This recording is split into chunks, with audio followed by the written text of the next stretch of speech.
കപ്പൽ അപകടം കേരളത്തെ ആശങ്കയിലാഴ്ത്തിയെന്ന് മുഖ്യമന്ത്രി പിണറായി വിജയൻ. ഏകദേശം 100ഓളം കണ്ടെയ്നറുകൾ കടലിൽ വീണു. ഇതിൽ 54 കണ്ടെയ്നറുകൾ ആലപ്പുഴ, കൊല്ലം, തിരുവനന്തപുരം തീരങ്ങളിൽ അടിഞ്ഞു. കണ്ടെയ്നറുകൾ എല്ലാം കസ്റ്റംസിന് കൈമാറും. കപ്പൽ കമ്പനിയുമായി ചർച്ച നടത്തിയെന്നും കാലവർഷത്തിന് ശേഷം കപ്പൽ അവശിഷ്ടങ്ങൾ കടലിൽ നിന്നും നീക്കുമെന്നും മുഖ്യമന്ത്രി പറഞ്ഞു. നമ്മുടെ കേരള തീരത്തോട് അടുത്ത് നടന്ന ആ കപ്പൽ അപകടം കേരളത്തെ വലിയ തോതിൽ ആശങ്കയിലാക്കിയിട്ടുണ്ട്. വിവരം ലഭിച്ച ഉടനെ പൊതുജനങ്ങൾക്കും മത്സ്യത്തൊഴിലാളികൾക്കുമുള്ള മുന്നറിയിപ്പ് സംസ്ഥാന ദുരന്ത നിവാരണ അതോറിറ്റി പുറപ്പെടുവിച്ചിരുന്നു. ഏകദേശം 100ഓളം കണ്ടെയ്നറുകൾ കടലിൽ വീണിട്ടുണ്ടാവും. 26 തന്നെ അടിയന്തരമായി യോഗം ചേർന്ന് സ്ഥിതിഗതികൾ വിലയിരുത്തി. നിലവിൽ ഏകദേശം 54 കണ്ടെയ്നറുകൾ ആലപ്പുഴ, കൊല്ലം, തിരുവനന്തപുരം ജില്ലകളിലെ തീരത്തടുത്തിട്ടുണ്ട്. നിലവിൽ സർക്കാരിന്റെ ഭാഗത്ത് നിന്ന് ക്ലീനിംഗ് പ്രവർത്തനങ്ങൾ ആരംഭിച്ചിട്ടുണ്ട്. നമ്മുടെ തീരത്തിന്റെ സംരക്ഷണം പ്രധാനമാണ്. അതുകൊണ്ട് നാം തന്നെ മുന്നിട്ടിറങ്ങേണ്ടതായിട്ടുണ്ട്.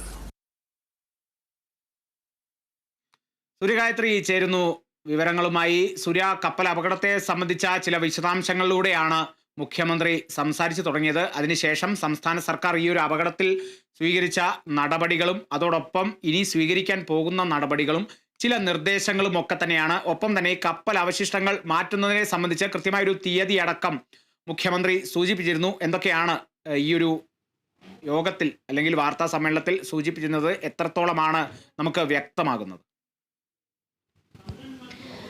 കാളിദാസ്, ഉണ്ടായ കപ്പൽ അപകടം ആശങ്കപ്പെടുത്തുന്നത് തന്നെയാണ് എന്നുള്ളതാണ് മുഖ്യമന്ത്രി വ്യക്തമാക്കിയിട്ടുണ്ടായിരുന്നത്. സംസ്ഥാന ദുരന്തമായിട്ട് ഈ സംഭവത്തിനെ പ്രഖ്യാപിച്ചതിന് ശേഷം തുടർ നടപടികൾ എന്തൊക്കെയാണ് എന്നത് സംബന്ധിച്ചുള്ള തീരുമാനങ്ങളും സർക്കാർ കൈക്കൊണ്ടിട്ടുണ്ട്. ആ തീരുമാനങ്ങൾ ഉൾപ്പെടെയാണ് മുഖ്യമന്ത്രി ഇന്നിപ്പോൾ വാർത്താ സമ്മേളനത്തിൽ വിവരിച്ചത് എന്നുള്ളതാണ്. ഈ കപ്പൽ അപകടത്തെ തുടർന്ന് തീരദേശവാസികൾ ആകെ ആശങ്കയിലാണ് തുടരുന്നത്. അതുപോലെ തന്നെ ഈ കപ്പലിനുള്ളിലെ കണ്ടെയ്നറുകളിൽ വിവിധ തരത്തിലുള്ള രാസവസ്തുക്കൾ അടക്കമുള്ളവയാണ് ഉണ്ടായിരുന്നത്. അവയൊക്കെ എത്തരത്തിൽ ഇനി പാരിസ്ഥിതിക പ്രശ്നങ്ങൾക്ക് കാരണമാകും എന്നതിലടക്കം ഒരു കൃത്യമായിട്ടുള്ള നിഗമനത്തിലേക്ക് എത്തേണ്ടതുണ്ട്. അതുകൊണ്ട് തന്നെ തീരദേശവാസികളും അതുപോലെ തന്നെ എല്ലാവരും തന്നെ വലിയ ആശങ്കയിലാണ് എന്നുള്ളതാണ്. ഇതിൽ MSCയുടെ കപ്പലാണ് ഈ അപകടത്തിൽപ്പെട്ടിട്ടുണ്ടായിരുന്നത്. അതുകൊണ്ട് തന്നെ MSCയുമായിട്ട് ഇന്നിപ്പോൾ ചർച്ച നടത്തി എന്നുള്ളതാണ് മുഖ്യമന്ത്രി പറഞ്ഞിട്ടുണ്ടായിരുന്നത്. ഈ കപ്പൽ അറബിക്കടലിൽ നിന്ന് നീക്കം ചെയ്യേണ്ടതായിട്ടുണ്ട് എന്നുള്ളതാണ്.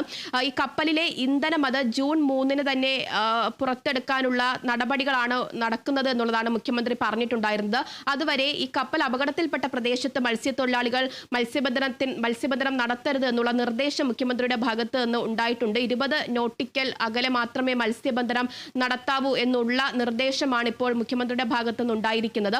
അതുപോലെ തന്നെ കണ്ടെയ്നറുകളിൽ പലതും കേരള തീരത്ത് വന്ന് അടിയുന്നുണ്ട്. അത് തിരുവനന്തപുരം, കൊല്ലം, ആലപ്പുഴ, എറണാകുളം തീരങ്ങളിലാണ് ഈ കണ്ടെയ്നറുകളിൽ പലതും വന്ന് അടിഞ്ഞിരിക്കുന്നത്.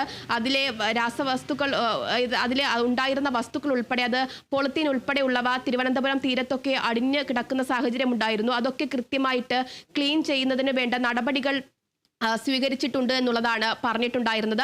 അതുപോലെ തന്നെ മറ്റൊരു പ്രധാനപ്പെട്ട കാര്യം, ഇത്തരത്തിൽ കണ്ടെയ്നറുകൾ ഇനിയും കടൽ തീരത്തിങ്ങനെ ഒഴുകി നടക്കുന്നതൊക്കെ കണ്ടു കഴിഞ്ഞാൽ അതിനെ മത്സ്യത്തൊഴിലാളികൾ ബോട്ടിലേക്ക് വെക്കരുത്. അത്തരത്തിൽ കണ്ടു കഴിഞ്ഞാൽ അധികൃതരെ കൃത്യമായിട്ട് ഈ കാര്യം അറിയിക്കണം എന്നുള്ളതാണ്. എണ്ണയോ അല്ലെങ്കിൽ മറ്റ് വസ്തുക്കളോ ഒക്കെ തന്നെ തീരത്ത് അടിഞ്ഞു കഴിഞ്ഞാൽ അതിനെ എത്തരത്തിലാണ് കൈകാര്യം ചെയ്യേണ്ടത് എന്നുള്ള നിർദ്ദേശം ദുരന്ത നിവാരണ അതോറിറ്റി തന്നെ മുന്നോട്ട് വെച്ചിട്ടുണ്ടായിരുന്നു. ആ മാർഗനിർദ്ദേശങ്ങൾ കൃത്യമായിട്ട് കൈക്കൊള്ളണമെന്നുള്ളതാണ്. മറ്റൊന്ന്, ഈ അപകടം ഉണ്ടായതിനു ശേഷം വലിയ തരത്തിലുള്ള ഊഹാപോഹങ്ങൾ പ്രചരിക്കുന്നുണ്ട്. പ്രത്യേകിച്ച് വലിയ രാസവസ്തുക്കളാണ് ഈ കടലിനകത്ത് ഈ കണ്ടെയ്നറുകളിൽ ഉണ്ടായിരുന്നത്, കടലിൽ വീണിട്ടുണ്ടായിരുന്നത്. അതുകൊണ്ട് തന്നെ മത്സ്യം ഉപയോഗിക്കരുത് തുടങ്ങിയ വാർത്തകളൊക്കെ വന്നിട്ടുണ്ടായിരുന്നു. അത്തരത്തിലുള്ള പ്രചരണങ്ങൾ വിശ്വസിക്കരുത്, ഊഹാപോഹങ്ങൾ വിശ്വസിക്കരുത് എന്നുള്ളത് മുഖ്യമന്ത്രി പ്രത്യേകം പറഞ്ഞിട്ടുണ്ടായിരുന്നു. ഇതുവരെയും അത്തരത്തിൽ കടലിൽ നിന്ന് പിടിക്കുന്ന മത്സ്യങ്ങൾ ഉപയോഗിക്കരുത് എന്നുള്ള നിർദ്ദേശങ്ങൾ വന്നിട്ടില്ല. വിദഗ്ധരടക്കം ചൂണ്ടിക്കാട്ടുന്നത് അതിൽ ആശങ്ക വേണ്ട എന്നുള്ളത് മുഖ്യമന്ത്രി പറഞ്ഞിട്ടുണ്ട്. മറ്റൊന്ന്, ഈ സംഭവം ഉണ്ടായതിനു ശേഷം പ്രതിസന്ധിയിലായ മത്സ്യത്തൊഴിലാളികൾക്ക് ഒരു താൽക്കാലിക ആശ്വാസം സർക്കാർ ഇപ്പോൾ പ്രഖ്യാപിച്ചിട്ടുണ്ട്. 1000 രൂപയും 6 കിലോഗ്രാം അരിയും താൽക്കാലിക ആശ്വാസം എന്ന നിലയിൽ ബാധിക്കപ്പെട്ട മത്സ്യത്തൊഴിലാളികൾക്ക് നൽകുമെന്നുള്ളതാണ് മുഖ്യമന്ത്രി പറഞ്ഞിട്ടുണ്ടായിരുന്നത്.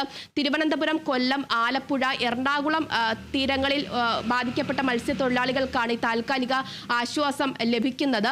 എന്തായാലും ഈ പ്രശ്നം അത് പൂർണ്ണമായിട്ടും പരിഹരിക്കപ്പെടുന്നത് വരെ ജാഗ്രത വേണം എന്നുള്ളത് തന്നെയാണ് മുഖ്യമന്ത്രി ഇന്നിപ്പോൾ നടത്തിയ വാർത്താ സമ്മേളനത്തിലും വ്യക്തമാക്കിയിട്ടുണ്ടായിരുന്നത്. കൃത്യമായിട്ട് തീരദേശവാസികളും മത്സ്യത്തൊഴിലാളികളും ജാഗ്രത പാലിക്കണം എന്നുള്ളത് തന്നെയാണ് ഏറ്റവും പ്രധാനപ്പെട്ട കാര്യം. പൂർണ്ണമായിട്ടും ഈ കപ്പലിലെ ഇന്ധനം നീക്കം ചെയ്യുന്നത് വരെ ആ പ്രദേശത്ത് മത്സ്യബന്ധനം പാടില്ല എന്നുള്ള നിർദ്ദേശമുണ്ട്. അതുപോലെ തന്നെ കപ്പൽ തന്നെ അറബിക്കടലിൽ നിന്ന് നീക്കം ചെയ്യേണ്ട നടപടികൾ അത് സ്വീകരിച്ചു കഴിഞ്ഞു എന്നുള്ളതാണ്. മറ്റൊന്ന്, ഈ സംഭവവുമായി ബന്ധപ്പെട്ട് കേരളത്തിന് ഈ നഷ്ടപരിഹാരം ക്ലെയിം ചെയ്യാൻ സാധിക്കുമെന്നുള്ളതാണ് മുഖ്യമന്ത്രി പറഞ്ഞിട്ടുണ്ടായിരുന്നത്. അത് സംബന്ധിച്ചുകൊണ്ടുള്ള ചർച്ചകളൊക്കെ തന്നെ നടക്കുന്നുണ്ട്. ഈ പരിസ്ഥിതി അതുപോലെ തന്നെ തൊഴിൽ, ടൂറിസം വകുപ്പുകൾ കൈകാര്യം ചെയ്യുന്ന മന്ത്രിമാരുമായിട്ട് ചർച്ച നടത്തുകയും എത്തരത്തിലാണ് അവർക്ക് നഷ്ടപരിഹാരം നേടാൻ കഴിയുക, ചോദിക്കാൻ കഴിയുക എന്നത് സംബന്ധിച്ചുള്ള യോഗങ്ങളൊക്കെ നടന്നു കഴിഞ്ഞു. അതൊക്കെ തന്നെ നടപടികൾ ഒക്കെ ആയിട്ട് മുന്നോട്ട് പോകാൻ തയ്യാറെടുത്ത് കഴിഞ്ഞു എന്നുള്ളതാണ് മുഖ്യമന്ത്രി പറഞ്ഞിട്ടുണ്ടായിരുന്നത്. എന്തായാലും വലിയ ആശങ്ക വേണ്ട, ജാഗ്രത മതി എന്നുള്ള കാര്യം തന്നെയാണ് മുഖ്യമന്ത്രി വ്യക്തമാക്കിയിട്ടുണ്ടായിരുന്നത്. പ്രത്യേകിച്ച് തീരദേശവാസികളും മത്സ്യത്തൊഴിലാളികളും ജാഗ്രത പാലിക്കണമെന്നുള്ളത് തന്നെയാണ്. ഈ സംഭവവുമായി ബന്ധപ്പെട്ട് ഊഹാപോഹങ്ങൾ പ്രചരിപ്പിക്കരുത് എന്നും കൃത്യമായിട്ട് മുഖ്യമന്ത്രി ഇന്നിപ്പോൾ തന്റെ വാർത്താ സമ്മേളനത്തിൽ പറഞ്ഞു വെച്ചിട്ടുണ്ട്. ശരി, വ്യക്തമാണ്. സൂര്യഗായത്രിയാണ് വിവരങ്ങൾ നൽകിയത്.